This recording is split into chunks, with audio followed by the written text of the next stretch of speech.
Hostess, pilot కావాలి అన్నదే మీ కల? అయితే ఏరో ఫాల్కన్స్ ఏవియేషన్ అకాడమీ అడ్మిషన్స్ కోసం డిస్ప్లేలో కనిపిస్తున్న నంబర్కి కాంటాక్ట్ చేయండి. ఓకే. అంటే మీరు ఇందాక ఒక పెద్ద వర్డ్ వాడారండి. ప్రజలే టెర్రరిస్టులు అని చెప్తున్నారు. నిజంగా ఇలా చూసినట్టు ఏ రకంగా ఏంటని మీరు ఏం చెప్తారు? ఇప్పుడు ఆ యొక్క వెబ్‌సైట్‌లోకి ఇప్పుడు చూసి వదిలేసే వాళ్ళని పక్కన పెట్టండి. హ్మ్. ఆ యొక్క వెబ్‌సైట్‌ల ఆ యొక్క మూవీ చూసేటప్పుడు ఆ యొక్క బెట్టింగ్ వెబ్‌సైట్‌లోకెళ్ళి డబ్బులు కోల్పోతున్నారు. హ్మ్. ఇల్లీగల్ గ్యామ్లింగ్ వెబ్‌సైట్‌లు, మ్యానిపులేటెడ్ గేమ్స్ అన్నీ గూడా అవి. హ్మ్. అంటే మ్యానిపులేటెడ్ అంటే సర్టిఫైడ్ గేమ్స్ కాదు అవన్నీ గూడా. వాటిలో డబ్బులు కోల్పోయినప్పుడు ఆ డబ్బు ఇండియాలో టాక్స్ రూపంలో గవర్నమెంట్‌కి ఎళ్ళట్లేదు. హ్మ్. పూర్తిగా ఒక టెర్రరిస్ట్ ఫండింగ్ అవుతుంది. సో, ఇల్లీగల్ బెట్టింగ్ వెబ్‌సైట్స్‌కి సంబంధించిన ఫౌండర్స్ అందరూ గూడా హ్మ్. అమెరికన్ సీఐకి సంబంధించిన వాళ్ళు, యుక్రేనియన్ ఇంటెలిజెన్స్‌కి సంబంధించిన వాళ్ళు ఉన్నారనేది క్లియర్‌గా షెల్ కంపెనీస్ అవన్నీ డీటెయిల్స్ నెట్‌లో అవైలబుల్‌గా ఉన్నాయి. హ్మ్. మన డబ్బంతా కూడా బిట్‌కాయిన్స్ కింద కన్వర్ట్ అయ్యి ఆ యొక్క ఈ యొక్క ఇన్‌స్టిట్యూషన్స్‌కెళ్ళి ఆ యొక్క డబ్బును మళ్ళీ ఇండియాలో అన్‌రెస్ట్ పుట్టించడానికి యూజ్ చేస్తూ ఉన్నారు. ఓకే. సో, అదంతా ఎంటైర్‌లీ డిఫరెంట్ స్టోరీ. నేను చెప్పేదేంటంటే దానిలో సినిమా చూడటం మూలాన ఆ అడ్వర్టైజ్‌మెంట్స్‌లోకెళ్ళి ఆ అడ్వర్టైజ్‌మెంట్స్ నుంచి ఇల్లీగల్‌గా బెట్టింగ్ వెబ్‌సైట్‌లోకి ఎళ్తున్నారు. ఆ యొక్క వెబ్‌సైట్‌లని చూడటం మూలాన వాడికొచ్చే యాడ్ రెవెన్యూ అంతా గూడా ఇండియాలో ఎటువంటి టాక్స్‌లు పే చేయకుండా బయటికి వెళ్ళిపోతుంది. హ్మ్. చూసే సినిమాలన్నీ కూడా ఇల్లీగల్‌గా దొంగిలించిన సినిమాలు. అదే ఇక్కడ పబ్లిష్ చేసినప్పుడు దీని మీద ఎంతో కొంత గవర్నమెంట్‌కి టాక్స్ జనరేట్ అయిద్ది. అంతే అవును. గదండీ! అవును. సో, అది రేట్లు పెంచుతున్నారా? లేదంటే ఇంకోటా మనం నెక్స్ట్ మాట్లాడుకుందాం. హ్మ్. మనం చేసేది ఇల్లీగల్ పని అంటున్నాను. ఆటిల్లో చూడటం అనేది టెర్రరిజంతో సమానం. దాని మీద జనరేట్ అయ్యే డబ్బులు మళ్ళీ మన ఇండియాకి అగైనెస్ట్‌గా యూజ్ చేస్తున్నారనేది చెప్తున్నాను నేను. ఓకే. ఐబొమ్మ వాళ్ళు గాని, మూవీ రూల్స్ గాని, ఇంకోటి గాని, తమిళ్ రాకర్స్ గాని, ఇంకోళ్ళు గాని. అది నేను చెప్పదలుచుకున్నాను. ఓకే. చాలామంది ప్రొడ్యూసర్స్ కానీ, చిన్న నిర్మాతలు చాలామందితో నేను మాట్లాడాను. 'నట్టి కుమార్' లాంటి వాళ్ళు చూసుకోండి. అంటే ఏది జరిగినా గాని కనీసం మాకు చవట్లేదు. ఏదన్నా ఉంటే ఒక నలుగురు నిర్మాతలెళ్లి మాట్లాడుకుంటున్న పరిస్థితి. హ్మ్. వాళ్ళకి కాదు నష్టం, చిన్న సినిమాలను కూడా తీసుకెళ్ళి పెట్టేస్తున్నారు. మాకు ఏదైతే శాటిలైట్ రైట్స్ రావు, డిజిటల్ రైట్స్ ఉండవు, మిగతాయి కూడా మాకెక్కడ ఉండదు. ఏదన్నా 4 రోజులు సినిమా చూస్తారంటే ఫస్ట్ రోజు సినిమా అసలు విడుదల అవ్వకముందే 4 గంటలకే పెడుతున్న పరిస్థితి అని ఒక ఆందోళన వ్యక్తం చేస్తున్నారు. ఏం చెప్తారు మీరు? చూడండి ఇక్కడ 3 ప్రాబ్లమ్స్ ఉన్నాయి ఇక్కడ. ఒకటి ప్రజలు చేసే తప్పు. హ్మ్. 2 ఐబొమ్మ వాడు చేసే తప్పు. 3 ఇండస్ట్రీలు చేసే తప్పులు. హ్మ్. ఇక్కడ ముగ్గురులో ఎవరు మంచోళ్ళని చెప్పట్లేదు నేనిక్కడ. ప్రజలేం జేస్తున్నారు, ఇటువంటి వెబ్‌సైట్‌లని ఎంకరేజ్ చేసి, దాని మీద వచ్చే రెవెన్యూ ఏంటి, మన ఇండియన్ గవర్నమెంట్‌కి అనేది రాదది. అంతా కూడా బయటికి వెళ్ళిపోతుంది. హ్మ్. అన్‌అకౌంటెడ్ మనీ అదంతా కూడా.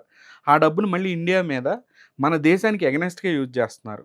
వాడు ఎవడో తెలీదు ఐబొమ్మ వాడు మనకి. ఓకే. ఇప్పుడు ఐబొమ్మని ఎందుకు రాబిన్‌హుడ్‌లా చూస్తున్నారు ప్రజలు అనంటే, హ్మ్. వాడు సినిమాలు తీసుకొచ్చి మనకు ఫ్రీగా చూపిస్తున్నాడు. అక్కడేమో 300, 400, 500 టికెట్లు పెంచుకుంటా పోతున్నారు. ఓకే. పాప్‌కార్న్ కాస్ట్ రూ. 1000 ఉంది, 500 ఉంది. ఏదో ఎగ్జాంపుల్ ఉంటది కదా! అవును. సో, అందుకని వీడు ఫ్రీగా చూపిస్తాడు. మా సామాన్య ప్రజల కోసం ఉన్నాడు ఐబొమ్మ, లేదంటే మూవీ రూల్స్ అనే ఐడియాలజీలో ప్రజలు బతుకుతున్నారు. నేనేం చెప్తున్నాను, ఈ ఐబొమ్మ అనేవాడు చిన్న సినిమాలేస్తున్నాడు మీరన్న మాటే. హ్మ్. చిన్న సినిమాలు పాపం ఒక 50,00,000 ₹1,00,00,000 వాడు కష్టపడి చిన్న సినిమా తీసుకుంటాడు. చిన్నగా హ్మ్. ఏదో స్టార్ట్ ఆ సినిమాని కూడా తీసుకొని ఏస్తున్నప్పుడు, ఇప్పుడు అంత మంచోడైతే సినిమాలు రిలీజ్ చేయకూడదు కదా! మూవీ అవును. రూల్స్‌లో గాని, నేను ఐబొమ్మ ఓన్లీ గాని. 'రాబిన్ హుడ్' అని మీరు ఏదైతే అన్నారో 'రాబిన్ హుడ్' అంటే ఏంటి? హ్మ్. పే డబ్బున్నోడిని కొట్టి పేదలకు పంచడం కదా! వాడనలా. ఆ! ఐబొమ్మ వాడిని రాబిన్ హుడ్ 'రాబిన్ హుడ్' అనలా. అనలా. ఈళ్ళు నేననేది ప్రజలు. పోలుస్తున్నారు. అవును. ఈళ్ళు ప్రజలు రాబిన్ పోలుస్తున్నారు. హుడ్‌లా పోలుస్తున్నారు. పోలుస్తున్నారు. హ్మ్. సో, వాడు చేసే దాని గురించి చెప్తున్నాం. వాడు ఎందుకంటే వాడు కనపడకుండా ఏదో ఇలా చేస్తున్నాడు కాబట్టి అందరూ పెద్ద హీరో అనుకుంటున్నారు. హ్మ్. కానీ వాడు ఈ రోజుకి కాకపోయినా రేపైనా దొరుకుతాడు. అది సెకండరీ. ఆ హ్మ్. విషయాలన్నీ తర్వాత హ్మ్. మాట్లాడుకుందాం. వాడి బ్లాక్ మోటివ్, అది డార్క్ మోటివ్ చెప్తున్నాను. హ్మ్. ఐబొమ్మ గాని, ఇవి గాని ఏదైనా వాళ్ళు చేస్తున్న చిన్న సినిమాల్ని కష్టపడి తీసి, ఇప్పుడు ఆళ్ళు డబ్బున్నోళ్ళు గాదు. ఏదో పైకొద్దాము, మంచి సినిమా తీసి ప్రజలకి మంచి సొసైటీకి మంచి ఒక మెసేజ్ ఇద్దాం అనే సినిమాలను కూడా తీసుకెళ్ళి వాడు దాంట్లో పెడుతున్నాడనంటే అర్థం. వాడి డార్క్ మోటివ్ కనపడుతుంది గదా అక్కడ. అవును. సో, అది కూడా పట్టించుకోవట్లేదు గదా! పెద్ద సినిమాలు లేదు, చిన్న సినిమా అన్నీ ఏస్తున్నాడు ఆడు. సెకండొచ్చేసి రెండోదొచ్చేసి మాస్టర్ ప్రింట్‌లకి సంబంధించిన ఇష్యూ. హ్మ్. మాస్టర్ ప్రింట్‌లో యాక్చువల్‌గా మొన్న అరెస్ట్ చేసిన అశ్విని కుమార్ సబ్జెక్ట్‌ని ఎగ్జాంపుల్‌గా తీసుకుందాం ఈ మధ్యలోకి. Okay. Ashwini Kumar self taught hacker ఆడు. వాడే నేర్చుకున్నాడు. వాడు మూవీకి సంబంధించిన హై ప్రోటోకాల్ ఉండే ఈ యొక్క అంత హై సెక్యూరిటీ ఉండే సర్వర్‌లని హ్యాక్ చేసాడంటే నమ్మబుద్ధి కాట్లా ఓకే. నాకు కూడా. హ్మ్. చాలా మందికి ఆ డౌట్ ఉంది. సరే తర్వాత చార్జ్ షీట్‌లో ఏం రాస్తారు? అశ్విని కుమార్ హ్యాక్ చేసాడా లేదా? లేదంటే గనుక ఇండస్ట్రీకి సంబంధించి ఎవరన్నా బయటికి లీక్ చేశారనే అన్నీ సెకండరీ వస్తాయి. నేననుకోవడం ఏంటంటే హ్మ్. ఇన్సైడర్ జాబ్‌తో ఇటు ఈ యొక్క ఓటీటీ ప్లాట్‌ఫార్మ్‌లకి అమ్ముకుంటానే ఇంకో ప్రింట్ వీడికి గూడా అమ్ముతున్నారా? అని కూడా అనుమానం వస్తుంది. అని కూడా అనుమానం ఉంది. ఎందుకనంటే అందరూ ఇక్కడ ఎవరు పతితులు కాదు కదా. అవును, మొత్తం వీళ్ళే అమ్ముతున్నారా, ఓటీటీ ప్లాట్ఫామ్కి అమ్మేసుకుంటారు. ఇంకో ప్రింట్ తీసి ఇలాంటివి ఎప్పటి నుంచో జరిగినాయి కదా ఒకప్పుడు పాతకాలంలో బ్లాక్ అండ్ వైట్ అప్పుడు కూడా విసిఆర్ ఈ టేపులు ఉండే కదా, చిన్న చిన్న వాటిలు కూడా అంతే కదా, అంతే చేసేవాళ్ళు కదా. ఎవడో తెలిసి టేప్ వస్తే ఇంకోటి మరి ఇంకోటి క్యాసెట్ రెడీ చేసి ఇచ్చేసేవాళ్ళు. అవును, ఎవడో తెలుసు ఏం చేశారనేది. సో అవన్నీ ఇన్వెస్టిగేషన్ లో భాగంగా వస్తాయారా అనేది సెకండరీ.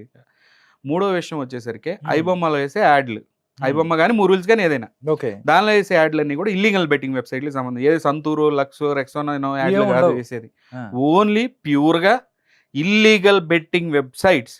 ఇండియాలో అప్రూవ్ కానీ ఇండియాలో బ్యాన్ చేసిన వెబ్సైట్స్ని వాడు యాడ్స్ కింద రన్ చేస్తున్నాడు. ఇక్కడ వాడి డార్క్ మోటివ్ కనపడుతుంది కదా, ఒక ఈవిల్ మోటివ్ కనపడుతుంది కదా, దీని మీద వచ్చే డబ్బుని ఇండియాకి అగెనెస్ట్గా యూజ్ చేస్తున్నాడు కదా. సో ఇక్కడ దీనికి దోహదపడుతున్న వాళ్ళు ఎవరు? వాడి డబ్బుని తరలించుకోవడానికి ఇస్తున్నాం కదా మనమే. అంటే ఎవరు? ప్రజలు. వాడు టెర్రరిస్ట్ అయినప్పుడు మనం టెర్రరిస్టా కదా? చెప్పండి. టెర్రరిస్ట్ కి సహాయం చేసేవాడు కూడా టెర్రరిస్టే కదా. సో ఫినిష్ అక్కడికి. ఓకే.